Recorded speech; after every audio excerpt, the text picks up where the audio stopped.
aja cuma si torque venter. Tapi karena nanti di kelas 3 itu ya sejalannya 2 tahun ini nih, karena ada USK, UKK sama USB, itu nggak sempat lagi praktek ya.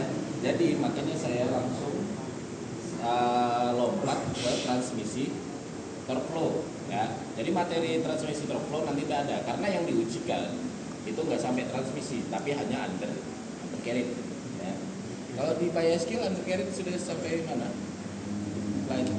Steering atau masih steering, belum ke komponen undercarriage, sprocket, idler gitu belum. Belum jarang masuk. Jarang masuk dia. Oke, jadi nanti karena itu yang diujikan di kelas 3 itu adalah untuk powertrain itu adalah di undercarriage. Nah, jadi saya memutuskan untuk tahun ini yang transmisi itu di kelas 2 karena kalau mengikuti jadwal nggak ketemu untuk prakteknya. Oke, baik, yang pertama ini adalah seonggok torque converter ya. Oke, penempatan torque converter itu di mana? Nih, tempel pada bagian apa namanya? Yang besar di lingkaran apa namanya? Flywheel ya. Jadi dia terhubungnya dari flywheel. Jadi engine berputar kan diteruskan oleh flywheel. Jadi semua engine itu fungsinya untuk memutarkan si crankshaft. Crankshaft ada memutarkan 2 puli, yang satu puli untuk apa namanya? Untuk kipas, terus tuh untuk apa namanya itu? Yang untuk menghasil listrik. Alternator ya. Jadi ada puli untuk alternator, terus tuh ada untuk main pump, water pump untuk water pump dan lain-lain. Nah, yang sebelah sini itu langsung flywheel.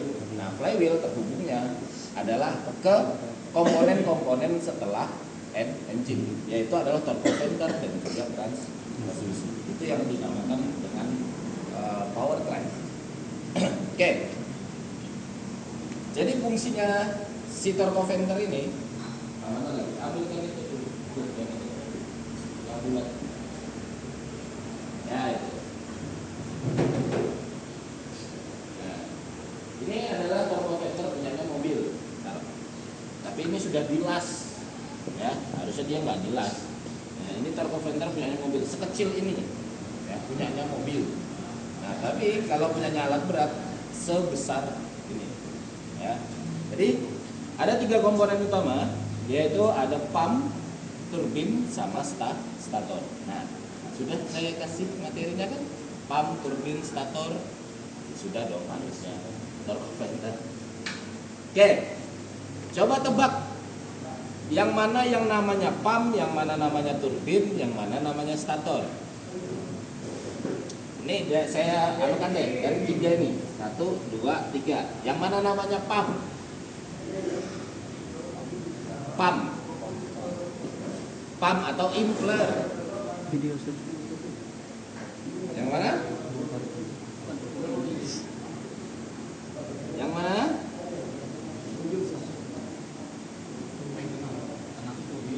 Bisa dilihat dari apanya? Cara mutarnya gimana? Ya, kalau ujian tuh pertanyaan kayak gitu kan. Ya, kalau ujian tuh nanti kamu bukan cuma apa namanya bucket tuh yang mana? Yang ini. Kenapa kamu bisa bilang ini bucket? Pasti gitu kan sama penguji, ya. Jadi contoh nih, yang mana ini kan pertanyaannya adalah mana pump, turbin, stator. Kamu tunjuk. Oh, ini anu Pak. Ini pump. Kenapa kamu bisa bilang ini pump? Pasti pertanyaannya. Kok bisa kamu tahu ini pump? Dari mana tahunya? Kan kayak gitu. Nah, oke, baik, saya jelaskan deh. Jadi yang namanya pump atau infler itu menerima langsung putaran dari flywheel. Ya. Yang mana? Yang ini. Tadi kan ini terhubung ya di situ ya. Nah, tapi kan dia ada ini tertutupi sama drive case. Ya, nanti drive case-nya ini nutup di sini ya. Tapi kalau dibuka dia terpisah dari drive case ini. Oke, ini pump. Jadi seberapa mutarnya si flywheel, berarti itu juga putarannya si pump. semakin tinggi RPM-nya, maka semakin tinggi juga RPM-nya si pump. Ya. Oke, ini turbin, yang ini stator. Oke, secara fungsi pump ini melemparkan oli. Jadi ya di dalamnya sini tergenang oli, terlempar, diterima oleh turbin. Turbinnya berputar, misalnya dia kena lemparan nih. Ini kan melemparnya kan ke sini dia, terus masuk ke sini, dia terdorong nih sama sirip-siripnya nih, terdorong ke arah sini, terdorong. Terus si stator ini fungsinya adalah mengembalikan tadi yang lemparan oli ke sini, dikembalikan menuju ke pump lagi. Jadi gitu aja terus, ya. Oke. Jadi perputarannya seperti itu aja. Secara fungsi utamanya si turbo-venter ini untuk mencegah namanya engine stall. Ya.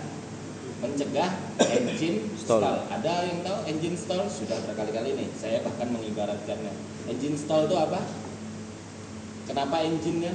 Ada yang bisa jawab? Engine stall. STALL. Engine stall. Kenapa dia? Saya sering mengibaratkannya apa?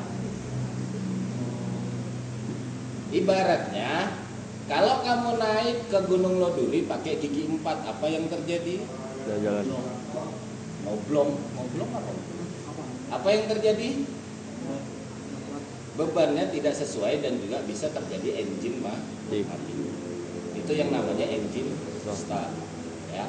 Nah, jadi engine antara beban sama putaran itu tidak setara, ya, tidak sesuai.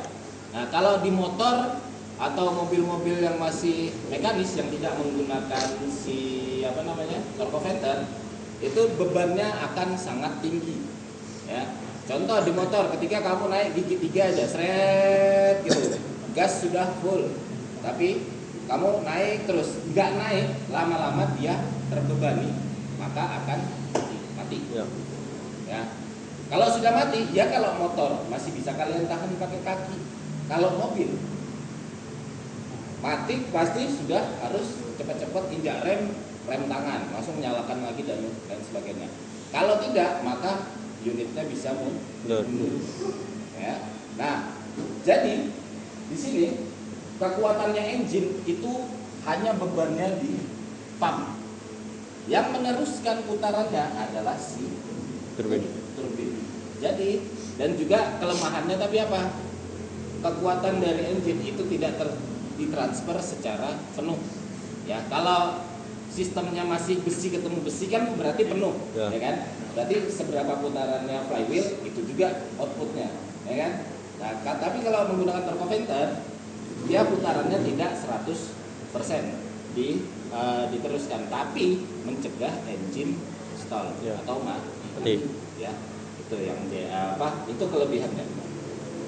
Oke, jadi di sini ada regulator valve, ya, di mana dia untuk menyalurkan oli. Jadi terhubung juga sama si transmisi. Jadi nanti ada kontrol valve. Nah, ini kontrol valve-nya dari kemarin nggak ketemu, nggak tahu, lupa parah sih valve-nya di mana.